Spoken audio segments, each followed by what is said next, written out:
Hello বন্ধুরা, চলে এসেছি একটা নতুন রেসিপি নিয়ে তোমাদের সাথে। Dahlia recipe. এটা অ্যাকচুয়ালি ভীষণ কমন রেসিপি, বাচ্চার মায়েদের জন্য স্পেশালি ভীষণ কমন। অনেকেরই বাচ্চার সমস্যা থাকে যে এটা খায় না ওটা খায় না, তো আমি এটা এইরকমভাবে বানিয়ে দিই যখন, আমার ছেলে কিন্তু খুব ভালোভাবে মজা করে এটা খেয়ে নেয়। তো আমি তোমাদের সাথে শেয়ার করি যে আমি ওর জন্য ডালিয়াটা কিভাবে বানাই। এখানে আমি কি কি নিয়েছি একবার তোমাদের সাথে শেয়ার করে দিই। এখানে আমি নিয়েছি ডালিয়া, আর এখানে মুগের ডাল আর মুসুর ডাল মেশানো রয়েছে। ডালিয়া আমি নিয়েছি 1 চামচ, আর মুগের ডাল আর মুসুর ডাল মিলিয়ে আমি নিয়েছি 2 চামচ। এখানে কেটে রেখেছি বেগুন, অল্প সামান্য পরিমাণে পেঁয়াজ, একটু গাজর আর বিনস, 1 কুচি রসুন, একটু আদা আমি গ্রেট করে নিয়েছি, আর সামান্য একটু লঙ্কা দিয়েছি টেস্টের জন্য। আর এখানে এইটা রেখেছি আমি ক্যাপসিকাম আর পালং শাক, অল্প করে, মানে বেল পেপার আর পালং শাক যেটা আছে, পালং শাক ছিল, সেটা আমি ছোট ছোট করে ধুয়ে পরিষ্কার করে কেটে নিয়েছি। আর টমেটো, এই সবগুলোই আমি পরিষ্কার করে ধুয়ে কেটে তারপরে ওর হালকা করে একটু জলে ভাপিয়ে নিই, মানে জাস্ট একটু গরম জলে ফেলে তুলে নিই ওর রান্না যেগুলো আমি করি সেইগুলো। তো এবার আমি রান্নাটা শুরু করি। আমার ছেলের জন্য রান্না করলে আমি সবসময় ঘিয়ে রান্না করি, তার জন্য আমি এখানে নিয়ে নিয়েছি আমুলের কাউ মিল্ক, যেটা সেটা। তাতে আমি দিয়ে দিলাম একটু হলুদ আর সামান্য পরিমাণে নুন। ও যেহেতু 3 বছর হয়ে গেছে, তাই আমি এখন ওকে নুন মিষ্টি সবই প্রপারলি দিই। তো আগে থেকে আমি ডালিয়াটাকে রোস্ট করে রেখে দিই। তো মানে শুকনো খোলায় একটু জাস্ট নাড়িয়ে আমি রেখে দিই, তাহলে যখন আমি রান্নাটা করি তখন তাড়াতাড়ি হয়ে যায়, আমার সুবিধা হয় তার জন্য। এবং মুগ ডালটাও হালকা একটু রোস্ট করে রাখা আছে আমার। মুসুর ডালটা এমনি ছিল, আমি ধুয়ে মিশিয়ে নিয়েছি। আমি এতে কোনো গরম মশলা দেবো না, আমি একে একে এর মধ্যে আদা রসুন লঙ্কা আর পেঁয়াজটা দিয়ে দেবো।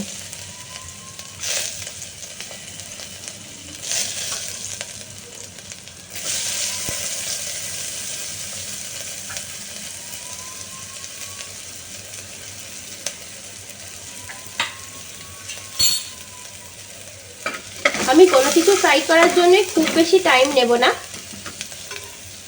হালকা একটু ফ্রাই হয়ে এলে আমি একে একে এর মধ্যে সবজিগুলোও দিয়ে দেবো।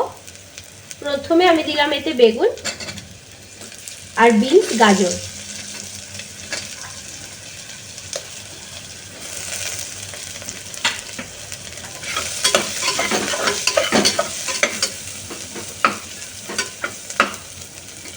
দিয়ে দেবো মিশিয়ে রাখা জিরে গুঁড়ো আর ধনে গুঁড়ো, এটা দুটো মিলিয়ে আমি 1/2 চামচ নিয়েছি।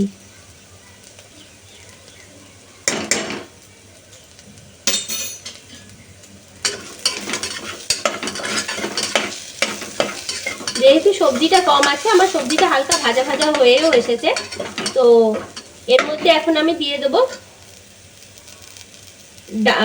রোস্ট করে রাখা ডালিয়া এবং ওই মুগ ডাল মুসুর ডাল যেটা মেশানো রয়েছে সেই জিনিসটা আমি এবার এতে দিয়ে দিলাম পুরোটা। এটা যদি হালকা করে সবজির সাথে ভাজা হয় তাহলে টেস্টটা খুব ভালো হয়, এটা আমার শাশুড়ি মায়ের থেকে শেখা। ডালিয়া যখন আমি করি, আমি প্রথমে যেমন করে রাখি শুকনো খোলায় সেরকম করে রাখি, কিন্তু এমনি যখন সবজিটা তৈরি হয় তখন টমেটো দেওয়ার আগে আমি একবার একটা তেলের সাথে ভালো করে মিশিয়ে ভেজে নিই।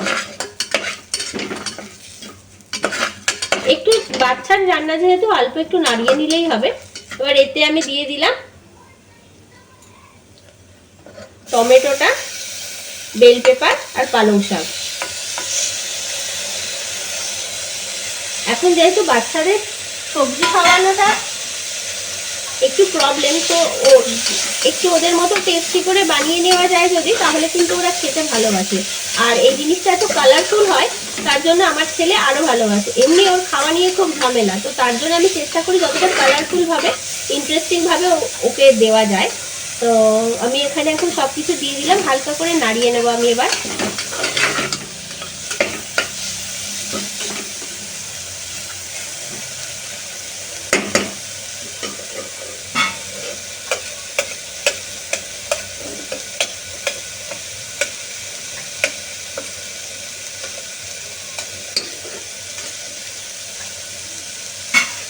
সবসময় আমি রসুন পেঁয়াজটা ওকে দিই না, কিন্তু এখন যেহেতু ওর শরীরটা ভালো নেই, মুখটা ভালো নেই, তার জন্য আমি সামান্য একটু রসুন পেঁয়াজ দিয়েই রান্না করছি, যাতে ওর টেস্ট লাগে মুখে একটু।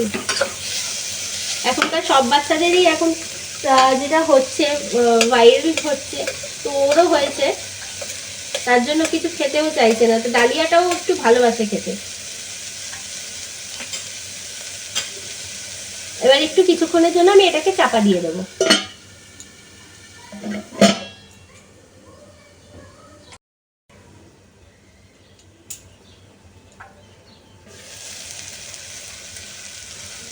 একটা সুন্দর স্মেল আসতে শুরু করেছে। আমি এতে সামান্য পরিমাণ চিনি দিয়ে দিলাম।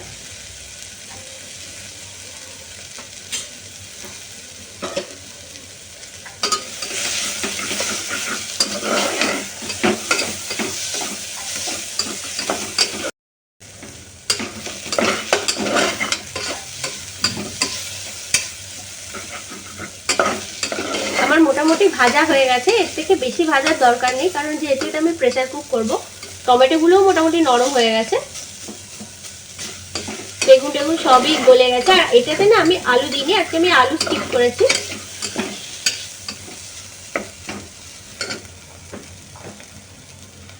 এক কাপ জল আমি এর মধ্যে অ্যাড করে দেবো।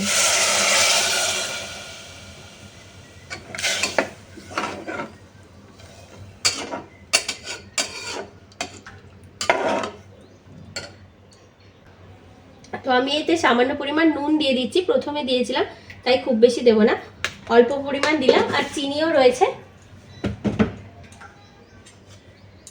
খুব সুন্দর টেস্টটা ব্যালেন্স হয়ে যায়। নুন মিষ্টি টক ভালো লাগে টেস্টটা বাচ্চাদের মুখে। তো সব কিছু অ্যাড করা হয়ে গেছে। এবার আমি 2টো হুইসেলের জন্য এটা ওয়েট করব। এই যে আমাদের এখানে ডালিয়া রেডি হয়ে গেছে। আমি এতে একটু সামান্য ঘিও ছড়িয়ে দিয়েছি, আর এটা ঠিক এরকম দেখতে হয়েছে।